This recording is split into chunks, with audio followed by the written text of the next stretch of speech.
Magandang hapon, tuloy-tuloy po ang balitaan dito sa News TV Live.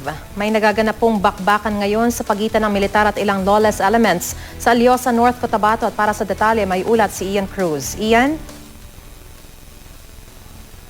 Ian? Yes, Maris. Sa mga sandaling ito ay nandito nga ako sa pagitan ng Pikit at Alyosan dito sa North Cotabato. At patuloy nga, Maris, yung bakbakan sa pagitan ng tropa ng militar at ng mga lawless elements. Wala namang magkumpirma, Maris, sa atin kung ito ba'y mga miyembro ng Bangsamoro Islamic Freedom Fighters o BIF, FF na breakaway group nga ng MILF. Sa ngayon ay patuloy pa rin tayo nakakarinig ng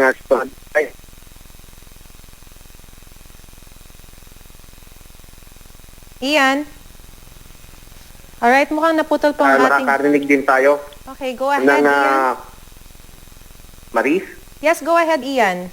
Maris, patuloy pa rin tayo nakakarinig nung pagpapaputok ng 105mm howitzer mula ito sa tropa ng militar dahil nga sa patuloy nilang paghabol doon sa mga lawless elements na nasa pagitan, na tinatayang nasa pagitan nito ng Alyosan at Pikit dito sa North Cotabato. Kaya naman, Maris, yung ilan sa ating mga kababayan sa ilang mga barangay sa nasabing mga bayan ay kasalukuyang pa rin lumilikas doon sa pinuntahan nating lugar sa may Pagangan High School ay tinataya, Maris, yung huli kong nakita kanin-kanina lamang ay nasa tinatayang 50 katao na, kasama na rito yung mga bata, matanda, pati yung kanilang mga alagang hayop ay dinala nila mula doon sa kanilang mga tahanan dahil natatakot daw sila na maipit sila sa patuloy na bakbakan. Ang pinangangambahan kasi ng mga residente ay baka sa pagganti nitong mga lawless elements ay maging sila ay matamaan ng mga bala at ng iba pang pinapaputok nitong mga lawless elements. Maris, kasabay niya humihiling ng tulong yung ating mga kababayan na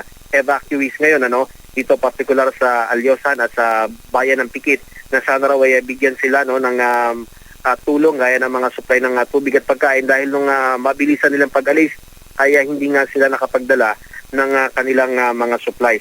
So sa ngayon, Maris, ay hindi pa nagbibigay ng pahayag ang militar, particular itong 40 Infantry Division ng Philippine Army, ganin din yung 7 Infantry Division ng Infantry Battalion ng Philippine Army dahil sila ay patuloy nga na tumutugis. Itong 40 ID at itong 7 ID ay patuloy na tumutugis doon nga sa mga lawless elements sa pagitan ng Alyosan at Pikit, North Cotabato. Maris? Maraming salamat, Ian Cruz. Ingat kayo dyan.